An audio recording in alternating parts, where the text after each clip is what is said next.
दोस्तों, हमारे हिंदू संस्कृति में प्रत्येक घर में प्रतिदिन पूजा पाठ करने की परंपरा है। नियमित पूजा पाठ करने से न केवल मानसिक शांति मिलती है, बल्कि पूरे घर में सकारात्मक ऊर्जा भी व्याप्त हो जाती है।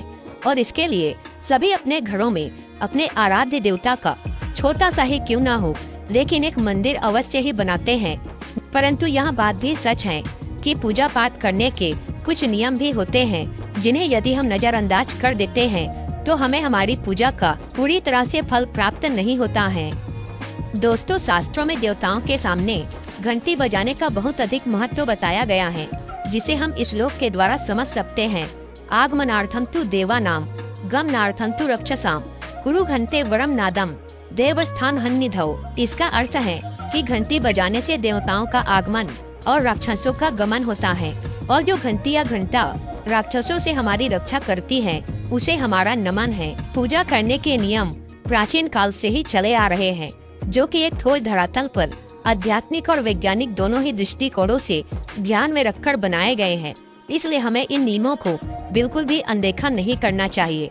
ऐसा ही एक महत्वपूर्ण नियम है घंटा नाद, यानी कि पूजा करते समय हम जब घंटी बजाते हैं, उसे बजाने के भी शास्त्रों में कुछ नियम निर्धारित किए गए हैं। तो चलिए दोस्तों, जान लेते हैं कि पूजा करते समय जब हम घंटी बजाते हैं तो उसके पीछे क्या कारण या लाभ है, घंटी को बजाने के क्या नियम हैं, और पूजा के वक्त घंटी बजाते समय होने वाली गलतियां कौन सी हैं, जो हमें भूल कर भी नहीं करनी चाहिए।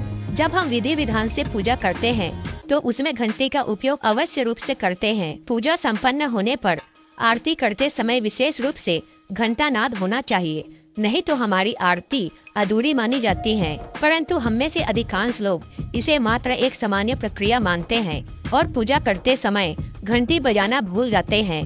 दोस्तों, क्या आपने कभी अपने घर के मंदिर में रखी हुई घंटी को ध्यान से देखा है? अधिकांश लोग इसका उत्तर ना में ही देंगे, परंतु ध्यान से देखिए तो आपको इस घंटी के ऊपरी हिस्से पर, यानी जहां से हम इसे पकड़ते हैं, उस पर गरुड़ बना हुआ दिखाई देता है। अतः घर पर जो हम घंटी इस्तेमाल करते हैं उसे गरुड़ घंटी कहा जाता है। दोस्तों, पूजा करते समय गरुड़ घंटी का उपयोग भगवान को आमंत्रित करने अर्थात भगवान का आवाहन करने के लिए किया जाता है, जिससे एक सुंदर ध्वनि से भगवान का आवाहन करने का आभास होता है। तो आइए जानते हैं उन नियमों के बारे में। पहली बात, घंटी को प्रणाम करके ही उसे बजाना चाहिए। बिना प्रणाम किए घंटी बजाना अच्छा नहीं माना जाता। दूसरी बात, आपने अक्सर ये महसूस किया होगा कि पूजा करते समय जैसे ही घंटी बजाई जाती है तो पूरे घर के साथ साथ संपूर्ण वातावरण शुद्ध और पवित्र सा हो जाता है और चारों ओर सकारात्मकता फैल जाती है। लेकिन यदि हम नियमों को नजरअंदाज कर देते हैं तो हमें इसका संपूर्ण फल नहीं मिल पाता है। तीसरी बात, दोस्तों, हमारे शास्त्रों में यह मान्यता है कि सृष्टि के निर्माण के समय सबसे पहले जो बड़ी सी ध्वनि निकली थी वह घंटी के आवाज के समान सुनाई दी थी। घंटी की ध्वनि में ओमकार नाद का भी आभास होता है, इसलिए घंटी को ईश्वर की आवाज मानते हुए पूजा में स्थान मिला है। इसलिए घंटी का कभी भी अपमान न करें, और जिस तरह से देवी देवताओं की पूजा की जाती है वैसे ही घंटी की भी पूजा करनी चाहिए। चौथी बात, घंटी बजाते समय भगवान का नाम अथवा आरती अवश्य बोलनी चाहिए। 1 या 2 मिनट ही क्यों ना हो, परंतु प्रतिदिन सुबह शाम घर में घंटी अवश्य बजानी चाहिए।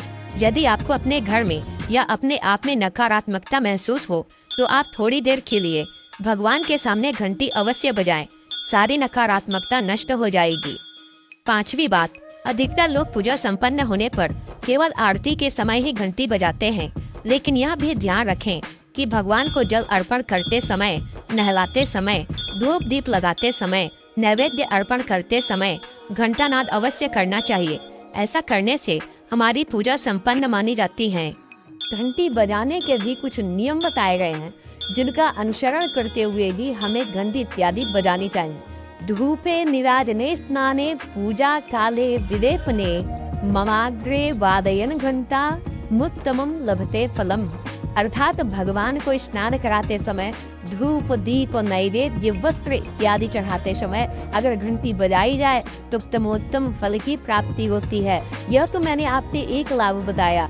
दूसरा लाभ हमारे शास्त्रों में बताया गया है, स्नाने धूपे तथा दीपे नैवेद्ये भूषणे तथा घंटा नादम प्रपूर्वित तथा नीराजने पिचा, अर्थात भगवान को स्नान कराते समय, धूप और दीप दिखाते समय, नैवेद्य मतलब प्रसाद चढ़ाते समय, निराजन आरती करते समय और वस्त्र चढ़ाते समय हमें घंटी बजानी चाहिए। लेकिन घंटी तो बजानी चाहिए, घंटी बजाने से होगा क्या, उससे क्या लाभ प्राप्त होगा? तो इस विषय में कहते हैं, देखिए कि आगमार्थं तु देवानाम गमनार्थं तु राक्षसान, अर्थात देवताओं के आने के लिए और राक्षसों के जाने के लिए भी हमें घंटी बजानी चाहिए। अब यहाँ पर एक और ध्यान देने योग्य बात है कि हमें भगवान के किस ओर घंटी बजानी चाहिए, दाईं ओर अथवा बाईं ओर।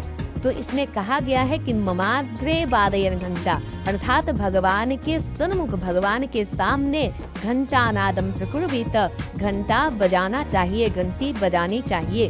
तो दोस्तों, देखा आपने, अपने घर में सकारात्मक वातावरण बनाए रखने के लिए घंटी कितनी महत्वपूर्ण है।